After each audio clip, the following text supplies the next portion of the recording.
I am making a pretty big shift in my business and really in my life. I am moving everything over to Substack, stepping away from other social media platforms, and I want to tell you exactly why. Because I think a lot of you might be in this season where this actually makes a lot of sense to you too. So in this episode, I'm going to walk you through all of my reasons for making this move, and there are several, and how this will actually help me serve you better. This episode might look a little bit different than my usual content because it won't have a ton of AI resources and tips, but hear me out because this episode might just be the permission you need to simplify while actually building. So I can't wait. But first, hey, I'm Samantha Welch, but you can call me Sam. I'm a wife, mom to 3 girls, and I live on a 40-acre farm in north central Arkansas. Around here, we homeschool, homestead, and do all the entrepreneur stuff. I pretty much describe myself as multi-passionate because, yeah, that's what I am. I have my hands in a lot of things by choice, and I absolutely love being able to use resources and tech to help steward my time well, so that I can actually get off devices, get away from my business, and enjoy the life that God has given me.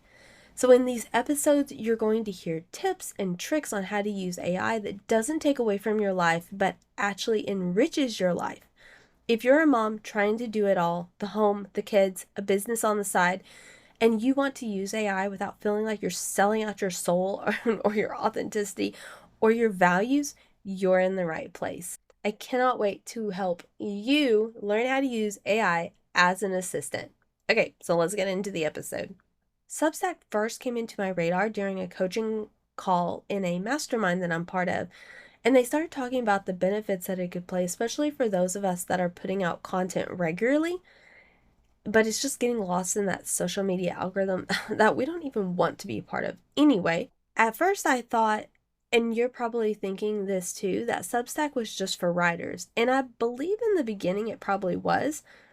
And so I was interested-ish. Is that even a word? Interested-ish. But not really, because I didn't want to add another thing to my plate. I mean, after all, this is like the whole reason for this is like I want to get stuff off my plate. However, when I started doing a little bit of research and listening to others and how they were using it, I was completely intrigued. And after another call with the same mastermind that went to a little more depth on how to use it, I was completely sold, hook, line, and sinker. So here's what finally pushed me to actually do this. I have been inconsistent with my content, and if you followed me for any amount of time, you've probably noticed that. And I've really had to sit down and ask myself, like, why? Because it's not that I don't have things to say. I really do. I have like so many ideas and things to say. It's just that there are too many steps. There's too many platforms and there's too many places, and I feel like I have to show up in order to feel like my content is actually out there where it needs to be. And on top of that, I'm in a really full season of life right now. My husband has been working crazy hours. I'm helping to start a homeschool co-op. It's gardening, mowing, like taking care of the farm season in full swing over here. And honestly, life in general is just really full. And so it only makes sense to simplify and to stop trying to spread myself so thin across everything. And to just find one place. I really just desire one place that actually does everything I need it to do for me, is a good price, and where I don't have to just log in and log out and like all this stuff. Like I just want one thing. And that's where Substack comes in. All I need to do on it is record the episode like I'm doing now, like record my podcast episode, write the article to go with it, post it. And Substack literally handles the rest. It even handles creating social media content if I wanted to do that. It even, oh my gosh, it even sends out a newsletter automatically when you post that new article. So the articles are like more like the newsletters basically that just give like, instead you can listen to the podcast episode or you can read the article and learn. Either way. So I'm not having to sit down and write the same thing 3 different places And that alone is enough to sell me on it. Y'all know I love working smarter and not harder. But beyond just the simplicity of it, one of the biggest reasons I'm drawn to Substack is that it still feels like a place where people are writing, recording, and posting real, authentic content. Like stuff that actually is them and their actual opinions. And I can't tell you how many times I scroll through Instagram or Facebook or whatever, and it is flooded with AI generated content. I mean, and sometimes you're like, come on, people. Like, seriously, do you not realize how AI that looks? But anyway, that's another thing. And look, you guys know I love AI. I teach AI, and I am not against AI at all. Not even a little bit. What I am against, though, is when people use it just to crank out content and it has no real person behind it. And that content isn't actually real, and it's not actually them, and they're not using AI to undergird their own creativity. They're using AI as the creativity, basically. And so Substack just feels different. It feels like people are still showing up there as themselves. And I really, really love that, because that's kind of the whole thing with me, is I want to be the real person that whenever you listen to me, you know this is me. This is my thoughts. This is how I see the world, and none of this is written by AI. Like this is truly me.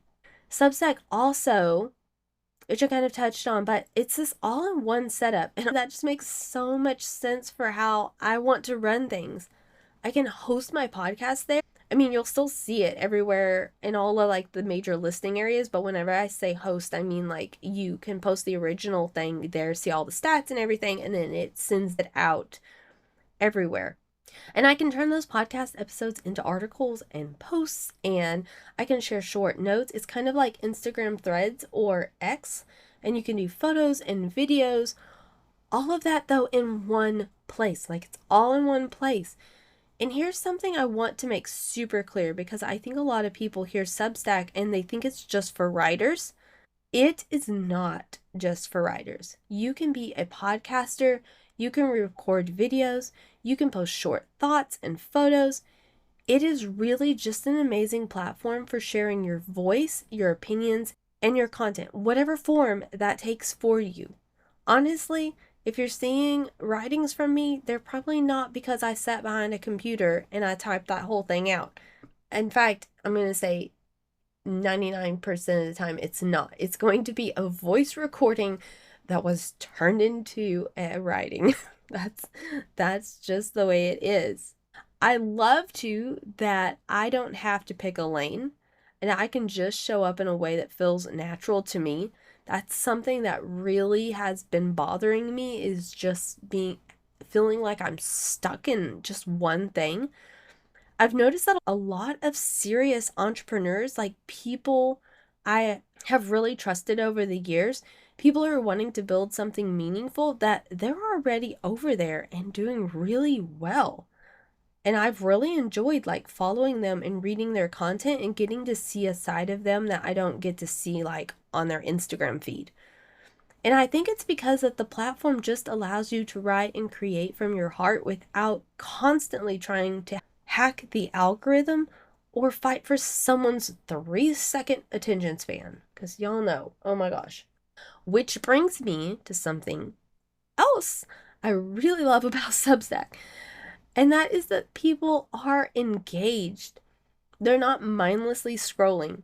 If you're on Substack, you are there because you want to read, you want to learn, you have something specific that you're looking for. And that's just a completely different energy than someone who's flipping through their feed between reels. And for me, that means that when someone reads what I write or listens to what I record over there, they actually wanted to be there. And that matters to me so much, because I don't think I've ever gained someone who is interested because of some Instagram scrolling, because that's just not my content. My content is like way deeper than that. And I'm just not going to hook you in a 3-second thing and make you start getting interested in living an impactful life, right? I also am really excited about Substack's subscription feature too. Oh my goodness. Because if you're a long-time listener, you know that I went through trying to see about setting up a membership, and let's just be real, life happened and that just didn't end up working out well for me. But what I'm really excited about with the Substack subscription feature is because it's going to be a much better fit for how I want to actually offer my resources and my products. It works kind of like Patreon. So you can set up paid tiers where subscribers could get bonuses when episodes drop, like checklists or in-depth guides, how-tos, etc., even bonus content. They can also get like behind the scenes stuff, like a community access, which is super cool, and any other special things that I create just for paid members.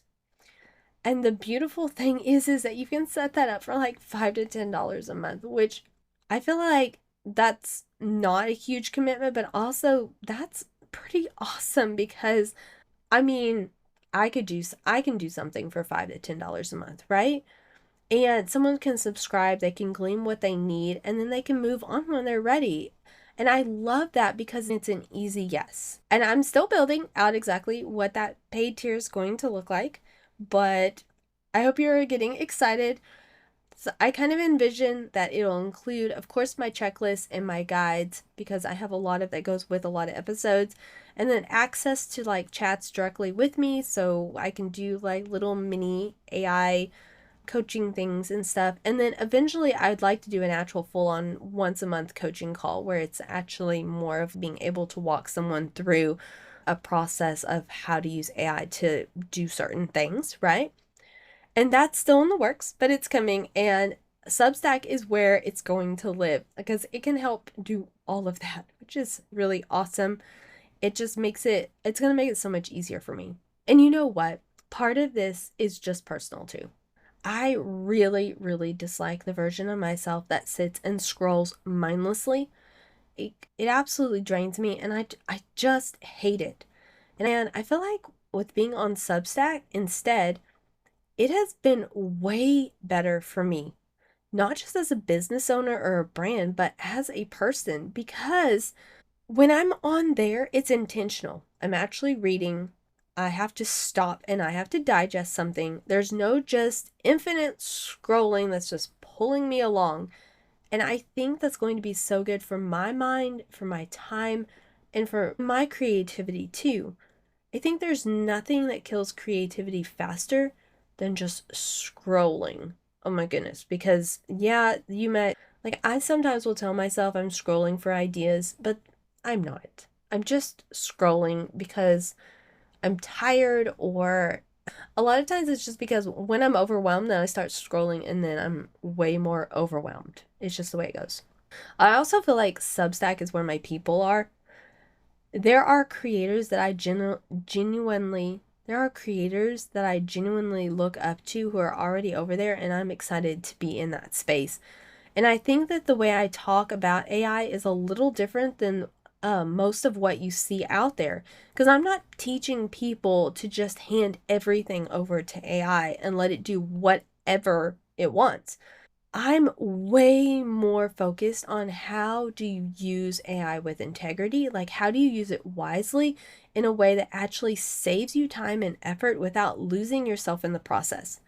The way I think about it, everybody at some point wants to hire out the things that they're not great at. The copywriter who makes sure things are polished and correct, the person who turns your podcast episode into content, the one who handles all the backend and automations and the web stuff. Everyone wants that help. And AI can be that for you if you're using it right, because we're not all gifted in those kind of things. And if it's not your area of expertise, it's something you should hire out anyway. So that's why it's different for me. I want to teach you how to use AI to do exactly that, ethically, wisely, and in a way that actually supports you. That's the whole heart of what I do, and Substack is just going to be such a great home base for all of it. I hope this episode gave you something to think about. And remember, you don't have to be a writer to be on Substack. You can do a podcast, you can do videos, you can share short thoughts. It's truly whatever works for you. And hey, even if Substack isn't your thing right now, I would still love for you to come and follow me over there, because that's where I'm going to be active, and that's where all my content is going to live, and that's where you'll be able to keep up with everything I'm doing and even join my paid tier so that you can have all the bonuses. And I'll link my Substack in the show notes so that you can easily find me and go follow and subscribe. All right, that is it for today. Thank you so much for being here and for listening. And until next time, go make AI and maybe even Substack work for you.